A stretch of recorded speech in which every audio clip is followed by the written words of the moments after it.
Os muçulmanos não amam outros muçulmanos, eles não têm amor por eles, não têm amor pelo povo palestino, nenhum, se é que tem algum. Os jordanianos teriam acolhido a Cisjordânia, os palestinos, os egípcios, teriam acolhido o território que administravam, a faixa de Gaza, e teriam acolhido os palestinos da faixa de Gaza. Por que os egípcios insistiram em impedir que palestinos saíssem de Gaza? Por que insistem em tornar a parede da fronteira o mais resistente possível? Temos milhares, dezenas de milhares, provavelmente centenas de milhares de pessoas no Reino Unido que não têm nenhum apreço pelo Reino Unido, mas mesmo assim vivem aqui. Eu não quero que eles vivam aqui, eu não quero eles aqui. Eles vieram sob falsos pretextos, muitos vieram ilegalmente e continuam vindo ilegalmente e nós não os queremos aqui.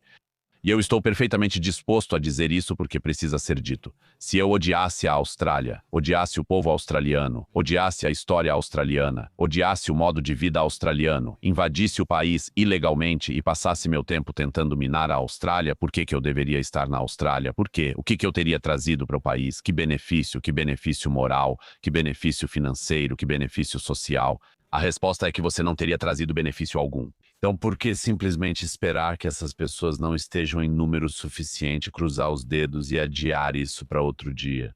Acho que temos que começar a dizer muito claramente: se você não gosta daqui, vá embora. E se você não gosta daqui e pretende piorar as coisas, nós vamos fazer você ir embora. Nós retiramos a cidadania de membros do ISIS que, mesmo tendo cidadania britânica, nós tiramos seus passaportes.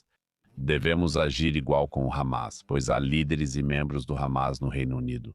Peço ao secretário de Relações Exteriores do Interior, diretor de Processos Públicos, procurador-geral, primeiro-ministro e outros que comecem a fazer isso. Começar a retirar passaportes e deportar quem apoia o Hamas no Reino Unido. Existe força de vontade para ouvir? Se eles não ouvirem agora, alguém mais vai ouvir no futuro. Porque você estava alertando em 2017 sobre a estranha morte da Europa. Sim, agora você está alertando. É hora de ser absolutamente realista e duro. Sim, absolutamente. Quero dizer, nós temos algumas escolhas claras neste momento. Uma delas é, e digo isso metaforicamente por enquanto, mas não é tão metafórico assim. Uma é se levantar e a outra é implorar de joelhos. Eu não acho que o público britânico deva ficar de joelhos implorando, especialmente para pessoas que não gostam deles. Então, é melhor ficar de pé. Você estará ciente e voltará ao que acontece deste lado do mundo. Meus compatriotas australianos precisam saber disso. O mundo todo viu que, em Nova Gales do Sul, quando projetaram a bandeira de Israel na Opera House, houve fortes protestos. Tivemos certas pessoas andando por aí dizendo: "Gazeiem os judeus". Voltarei a isso em um momento. Todo tipo de discurso de ódio pelo qual, em qualquer outro contexto, você teria sido arrastado de pijama e levado para a cadeia. Algum deles foi preso? Até onde sei, enquanto estou aqui, não estou atualizado, mas acho que não ouvi sobre isso. E então você teve o Sr. Aman dizendo: "Lágrimas de alegria estão escorrendo pelo meu rosto por isso ter sido lançado". Por que ele não é expulso da Austrália? Bem, É uma boa pergunta. manda ele para Gaza, vamos ver o que acontece. Manda ele para Gaza, ele pode chorar à vontade em Gaza. Estou tão cansado desse duplo padrão em tudo isso. Centenas e centenas de milhares de muçulmanos foram mortos nos últimos 12 anos por Bashar al-Assad e outros muçulmanos na guerra civil na Síria. Não há ninguém nas ruas de Sydney ou Melbourne, não há ninguém nas ruas de Londres. Vimos centenas de milhares de pessoas serem mortas na última década no Iêmen, muçulmanos sendo mortos, não há ninguém nas ruas de Melbourne. Ninguém está em frente à ópera de Sydney gritando: "Gazeiem os Hutu" ou "Gazeiem os Houthi", "Gazeiem os Chiitas". Ninguém está marchando pelos muçulmanos mortos no Iêmen. Seus correligionários sempre ouviram falar sobre se importar, tanto com seus correligionários, mas na verdade não dão a mínima para eles, realmente não dão. Muçulmanos não amam outros muçulmanos, eles não têm amor por eles, não têm amor pelo povo palestino, nenhum. Se tivessem algum, os jordanianos teriam acolhido os palestinos da Cisjordânia, os egípcios teriam acolhido o povo no território. Eles administravam Gaza e eram donos de Gaza, e teriam acolhido os palestinos de Gaza. Por que os egípcios impediram a saída de palestinos de Gaza?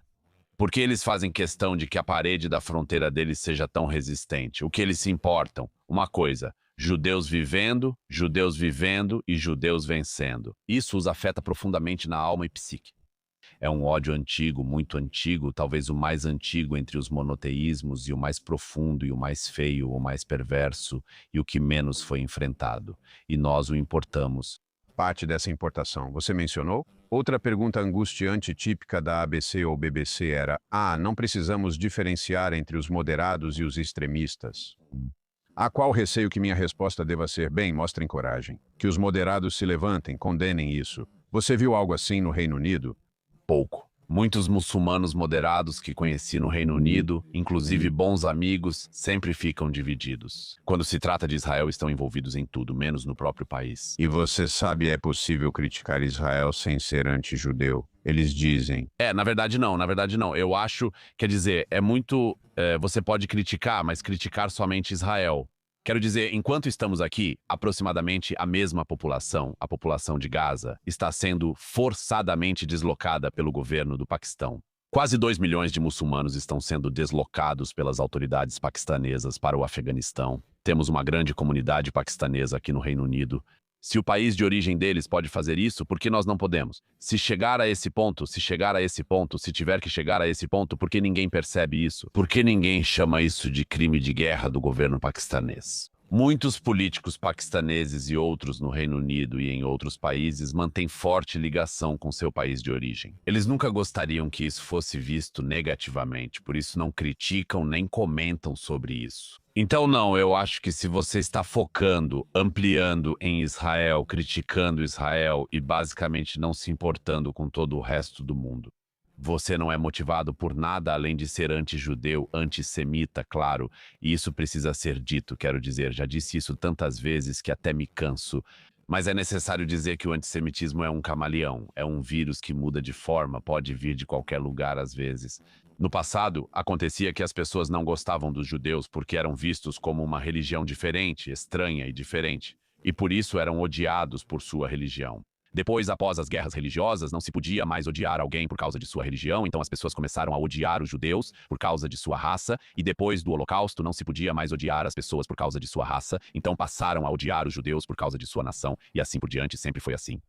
Eu só me pergunto quanta simpatia pode ser estendida ao povo palestino que não apenas abrigou, talvez às vezes sob a ameaça de uma arma, você sabe. Eles não apenas abrigaram o Hamas, eles votaram neles, apoiaram eles.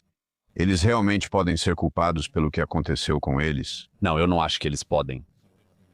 Não acho que sejam o povo de Gaza. Vamos focar nos habitantes de Gaza por enquanto. Eles votaram no Hamas. O Hamas entrou e matou seus colegas da autoridade palestina, atirou neles pelas costas e os jogou de prédios. Hoje, Mahmoud Abbas, líder da autoridade palestina na Cisjordânia, está mostrando total alinhamento com o Hamas em Gaza.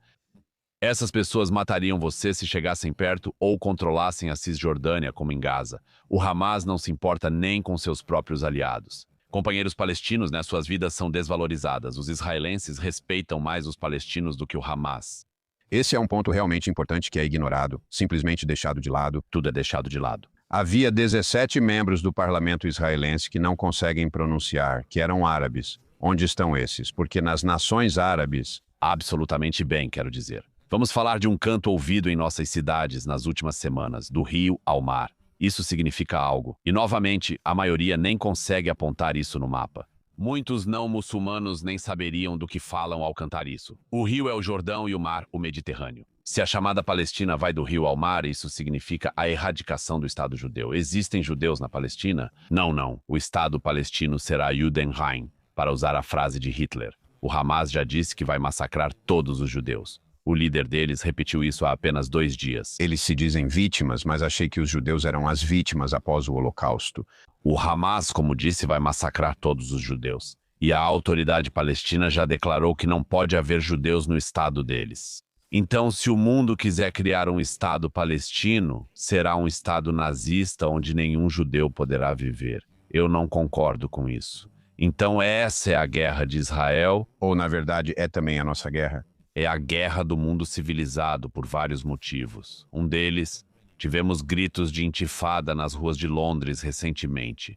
Já vivemos intifada neste país. Isso ocorreu no nosso metrô e ônibus em 2005 e também quando um carro-bomba foi colocado perto de uma boate aqui em 2007. Tivemos isso quando Dramali Rigby foi decapitado em plena luz do dia em 2013 em Londres. Tivemos isso quando um homem-bomba entrou na Manchester Arena em 2017 e explodiu 23 meninas com um colete suicida. Tivemos intifada nas ruas de Londres, na ponte de Westminster, na Tower Bridge, na London Bridge, quando tivemos pessoas correndo pela London Bridge com facas, gritando Allahu Akbar, repetiram o grito de guerra ao cortar a garganta de uma mulher grávida. Já tivemos intifada nas nossas ruas. Quem acha que a intifada para em Israel é tolo. Ela chega à Austrália, à Grã-Bretanha e a todo lugar também. Essa é a primeira coisa. A segunda é que precisamos decidir se temos coragem ou não de nos defender como civilização. E se alguém diz, nosso plano é livrar o mundo dos judeus como o Hamas quer fazer, então me desculpe. Devemos buscar a força que nossos antepassados tiveram e lembrar, eles já lutaram contra o nazismo. Teremos que lutar contra esse nazismo e vamos derrotá-lo assim como nossos antepassados derrotaram o nazismo anterior. Hamas e seus aliados são nazistas e teremos que nos livrar deles. E os israelenses estão fazendo um trabalho muito bom no início disso. Mas todos vão ter que se juntar. Não podemos conviver com essas pessoas. Não é porque não queremos, mas porque eles não conseguem conviver conosco. Mas a história do cristianismo teria sido mais sangrenta ou menos sangrenta se Jesus tivesse sido mais parecido com Maomé? Caso alguém não tenha entendido o que quero dizer, vou dar alguns exemplos. O mais claro é, qual é um dos maiores momentos nas escrituras cristãs? Mas o momento em que Jesus recebe a mulher pega em adultério e o que Jesus diz? Quando a multidão quer apedrejá-la por seus pecados, ele diz, aquele que estiver sem pecado, atire a primeira pedra e a multidão vai embora. Agora, na tradição islâmica, algo muito parecido acontece quando uma mulher é levada até Maomé e ele ordena que ela seja apedrejada. Então, a história do cristianismo é mais sangrenta ou menos sangrenta? Se Jesus fosse mais parecido com Maomé, acho que todos diriam que provavelmente Jesus seria mais sangrento nas tradições cristãs, em todos os textos, eu acho. Você concorda? Só perde realmente a paciência uma vez, que é quando os cambistas estão no templo e ele vira as mesas deles. Porque a casa de Deus não deve ser poluída dessa forma. Agora você pode dizer que isso prova que também perdemos a paciência às vezes. Talvez seja verdade. Maomé decapitou centenas de judeus com as próprias mãos. História do cristianismo. Mais sangrenta ou menos sangrenta? Se Jesus tivesse sido mais parecido com Maomé, mais sangrenta. Não posso deixar de acrescentar, se me permite, que apesar de tudo o que você disse, é obviamente tudo verdade. Mas, no geral, foram as sociedades baseadas no cristianismo que foram totalmente realistas sobre a natureza humana e criaram sistemas nos quais dividimos o poder, o fragmentamos, limitamos o tempo em que você pode exercê-lo e o troca na ponta de um lápis. Baseado em uma visão realista da dignidade e valor do homem, das falhas humanas, parece muito diferente. Eu não vejo um paralelo islâmico. Não, quero dizer, existem tradições iluminadas dentro do islamismo. Certas tradições muçulmanas, algumas delas, aliás, tendem a ser altamente preconceituosas contra outros muçulmanos. Você já viu coisas como a comunidade Ahmadiyya, certos ramos do Islã Sufi, que têm atitudes muito admiráveis em relação ao iluminismo e uma espécie de crença sincrética própria? Mas essas são seitas minoritárias dentro do islamismo e são amplamente odiadas por outros muçulmanos. O islamismo é sobre a submissão a Allah.